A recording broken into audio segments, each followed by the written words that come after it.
जय श्री राम साथियों, आइए आज हम जानते हैं भगवान श्री राम की दिनचर्या क्या थी। यह बात आज तक आपको किसी ने नहीं बताई होगी, ना आपने किसी वीडियो में देखा होगा। आइए आज मैं भगवान राम के पूरे दिन की दिनचर्या जो रामायण में वर्णन है बतलाता हूँ। अगर आपने अभी तक मेरे चैनल को सब्सक्राइब नहीं किया है तो कृपया अशोकनाथ ब्लॉग्स को आप सब्सक्राइब कर ले और बेल आइकॉन को ऑन रखें ताकि मेरे द्वारा बनाया गया कोई भी वीडियो आप तक सर्वप्रथम पहुंचे। आइए अब हम जानते हैं भगवान श्री राम की दिनचर्या के बारे में। शिष्य वदाम्यह राम राज्ञ शुभावः दिनचर्या राज्य काले कृता लोकान ही शिक्षितुम। इसमें ठीक है। भगवान श्री राम नित्य प्रातः काल 4 घड़ी रात्रि शेष रहते मंगल गीत आदि को श्रवण कर जग जाते थे। इसके पश्चात शिव, देवी, गुरु, देवता, माता पिता, तीर्थ, देव मंदिर तथा पुण्य क्षेत्रों एवं नदियों का स्मरण करते थे और शौच आदि के पश्चात दंत शुद्धि किया करते थे। भगवान श्री राम के बारे में आगे वाल्मीकि जी बतलाते हैं कि इसके अनंतर कभी घर पर और कभी सरजू में जाकर स्नान करते थे। ब्राह्मणों के वेद घोष के साथ वे विधिवत स्नान करते थे। तदंतर प्रातः संध्या हवन कर शिव पूजन करते थे। इसके आगे बतलाया गया है कि कौशल्या आदि तीनों माताओं का पूजन करते थे। भगवान श्री राम तीनों माताओं का पूजन करने के पश्चात सदग्रंथों का श्रवण किया करते थे। इसके उपरांत वे वस्त्रादि तथा अस्त्र शस्त्र धारण करके वैद्य तथा ज्योतिषियों का स्वागत करते थे। पश्चात वे वैद्य को नाड़ी परीक्षण भी कराते तथा ज्योतिषियों से नित्य पंचांग श्रवण करते थे।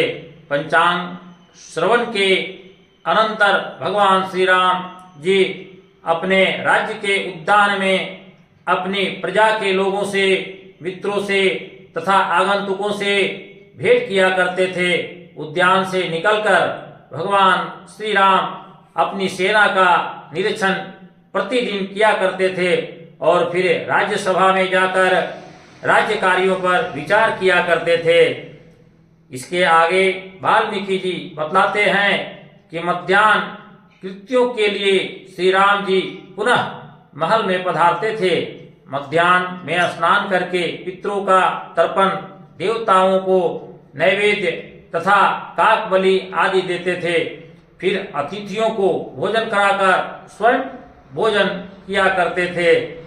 भोजन के पश्चात वे तांबुल अर्थात मुख शुद्धि के लिए पान का सेवन कर ब्राह्मणों को दक्षिणा देकर 100 पद चलकर विश्राम किया करते थे। विश्राम करने के पश्चात क्षणिक मनोरंजन करके वे पिंजरों में चले गए महल के पंछियों का भी निरीक्षण किया करते थे। महल की छत पर चढ़कर अयोध्या नगरी का निरीक्षण करते थे। इसके पश्चात वे गौशाला में जाकर संध्या काल में गायों की देखभाल करते थे।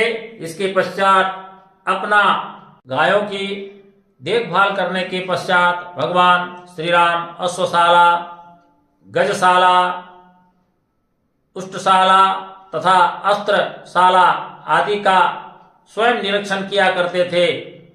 इन सब कार्यों के पश्चात वाल्मीकि जी बतलाते हैं कि भगवान श्री राम अपने दुर्ग के रक्षार्थ बनी हुई खाई को भी देखभाल करते थे और रथ पर सवार होकर अश्वपुरी के राजा राजमार्ग से दुर्ग के द्वार रक्षकों का निरीक्षण करते थे। पुनः बंधुओं के साथ सरजू के तट पर भ्रमण कर सैनिक शिविरों का निरीक्षण कर महल में लौटकर राज्य कार्य की व्यवस्था करके सायंकाल के समय सायं संध्या तथा पूजन आदि के बाद भोजन करते थे। बंधुओं से पारिवारिक विषयों पर चर्चा करके भगवान 1.5 पहर रात्रि व्यतीत हो जाने पर शयन कक्ष में प्रवेश करके विश्राम करते थे। यही थी भगवान श्री राम की दिनचर्या। जय श्री राम।